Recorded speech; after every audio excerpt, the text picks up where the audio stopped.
Halo, selamat menunaikan ibadah puasa dan tiba-tiba lagi pengen cerita horor yang penakut di skip aja ya. Jadi aku punya kenalan, wawa aku namanya Mbak Sisi, namanya ini aku samarkan. Kejadian ini terjadi pada tahun 2016 lalu pada saat Mbak Sisi ini lagi hamil lumayan gede, hamil 6 bulan. Dia ini tinggal sama suaminya di rumah nenek suaminya di daerah Malang, Jawa Timur. Nah, rumahnya itu pada saat itu sedang direnovasi kayak gitulah. Dan di tempat tinggal si nenek itu rumahnya udah lumayan megah-megah tuh, udah lumayan gede. Tapi hanya rumah nenek inilah satu-satunya yang masih terbuat dari setengah bambu kayak gitu dan masih direnovasi pula. Dan memang rencananya yang mau merenovasi rumah itu adalah sang suami sama Mbak Sisi gitu ya. Nah di hari itu tepatnya udah sore, suaminya pulang, terus mereka makan, udah maghrib mereka pergi sholat berjamaah di masjid, terus pulang lagi berkumpul lah kayak gitu kan. Nah sementara sang nenek, memang mohon maaf sang nenek ini udah sepuh.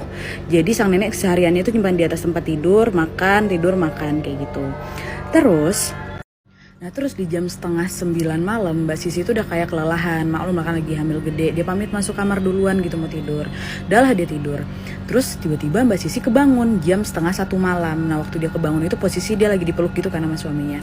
Belum kayak lagi buka mata banget, kayak jadi kayak masih kerenyep buka mata gitu. Dia ngeliat kayak ada sesuatu di leher si suami. Kan hadap-hadapan kan dipeluk. Waktu dia benar-benaran buka mata, dia ngelihat ada tangan warna merah. Ini tangannya warna merah ya, bukan berdarah. Tangannya merah gitu kayak lagi meluk suaminya bagian leher. Terus waktu dia ngedongak, dia ngelihat ada cewek senyum serem banget dan wajahnya itu merah, bukan berdarah ya, merah. Matanya juga merah, rambutnya hitam gitu terurai. Dah ngeliat hal itu langsung kaget lah kan Mbak Sisi, teriak, dia akan nangis. Nah tapi pada saat itu entah kenapa Mbak Sisi ini mikirnya itu bukan setan, melainkan dia pikir suaminya ini bawa cewek lain. Sudah bilang, mas tadi ada yang klonin kamu, itu siapa? Sudah macam itu, cek nggak ada apa-apa deh, nggak ada. Terus setelah kejadian malam itu langsung ditenangin sama suaminya, balik lagi tidur nih Mbak Sisi ya. Nah terus keesokan paginya pada saat si suami ini berangkat kerja, Mbak Sisi masuklah ke kamar sang nenek yang memang sebelahan kali kamar mereka. Rumah itu kan memang kecil kan. Terus pergi ke kamar Mbah kayak dimandiin gitulah Mbah. Tiba-tiba Mbah ini cerita, Dok tadi malam sekitar jam 12:30 pagi Mbah kebangun. Mbah ngeliat ada pocong gede banget, tinggi sampai menembus genteng, sampai wajahnya Mbah gak bisa lihat. Mbah teriak, Dol, nama suami Mbak Sisi kan, tapi kalian gak datang. Mbah takut. Tiba-tiba pocongnya datang nindihin dada Mbah. Mbah gak bisa ngapa-ngapain, Mbah ambil gelas yang berisi air, Mbah siram ke pocong itu, baru pocongnya pergi, kata dia kan, kata si nenek. Terus Mbak Sisi dengar itu kaget, loh jam-jam segitu aku lagi terisak-isak nangis teriak, Mbah gak dengar? Enggak, sama, Mbak Sisi juga gak dengar si nenek manggil mereka. Terus aku habiskan aja semuanya cerita di sini, maaf berpart-part. Jadi setelah kejadian teror malam itu tepatnya malam Jumat tuh ya. Si nenek sama Mbak Sisi udah nggak dapet teror lagi. Sampai 2 minggu berikutnya, 2 minggu kemudian tepatnya di malam Jumat juga terjadi teror lagi. Jadi ceritanya waktu malam itu suami Mbak Sisi kebangun untuk nonton bola. Mbak Sisi di kamar lah kan sendirian masih tidur.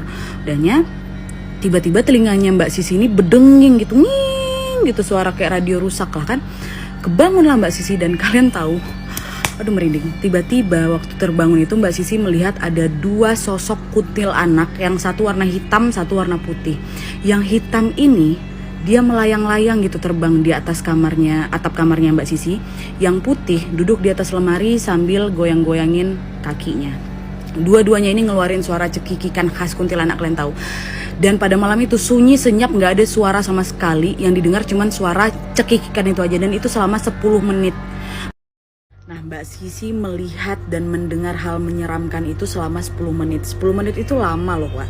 Ya, dia gak bisa gerak, dia gak bisa ngucapin satu kata apapun, gak bisa berdoa, gak bisa teriak sama sekali selama 10 menit itu. Sampai akhirnya dengan segala kekuatan dia, Mbak Sisi ini berhasil mengucapkan satu kata, yaitu ibu.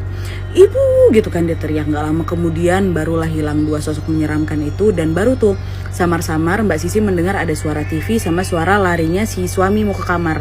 Dibuka pintu, suaminya bilang, kenapa lagi deh, ada apa, kamu kenapa? Nah waktu itu Mbak Sisi gak mau cerita nih apa yang sebenarnya terjadi karena takut timbul kepanikan. Dia cuma bilang, gak apa-apa mas, aku mimpi buruk gitu. Tapi gak mungkin lah gak kepikiran sama dia kan. Sampai keesokan harinya Mbak Sisi bilang, mas gimana kalau kita berdua pindah ke rumah ibuku dulu, biar Mbah ditinggalkan dulu ke ibu dan ayahnya mas dulu untuk sementara, mas mau ya? Mau suaminya. Udahlah, pindahlah mereka ke rumah ibu Mbak Sisi.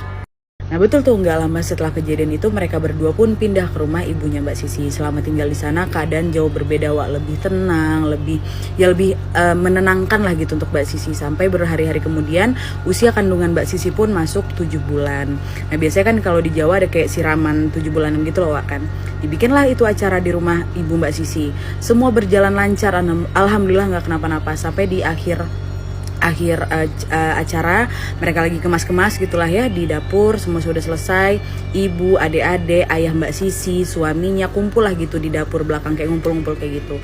Terus tiba-tiba suaminya Mbak Sisi nyamperin Mbak Sisi, dia bilang, "Dek, kamu tahu nggak, Dek, aku mendapatkan informasi soal rumah itu dari ayahku." Karena kan suaminya Mbak Sisi ceritain apa yang dialami sama istrinya ke ibu dan ayahnya kan. Itulah kenapa Simbah dititipin ke mereka.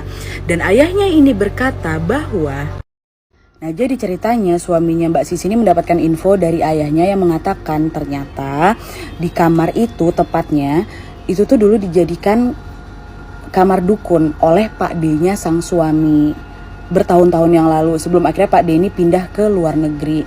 Jadi Pak D ini memang suka manggil roh-roh gitu lah untuk perawangan. Dia bikin kayak praktek dukun, terus juga kayak ngirim ilmu santet gitu, bahkan lintrik ya namanya, untuk bisa ngerjain atau meletin orang gitu di kamar itu. Nah pada saat Pak D ini pindah, dia kayak lupa atau kayak gimana lah buat ngusir roh-roh itu.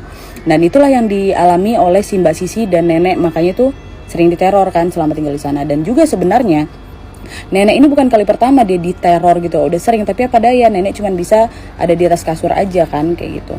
Dan ternyata kenapa rumah itu direnovasi besar-besaran itu adalah petuah dari orang yang dituakan di desa itu. Kalau mau diusir rohnya, lakukan renovasi besar-besaran gitu.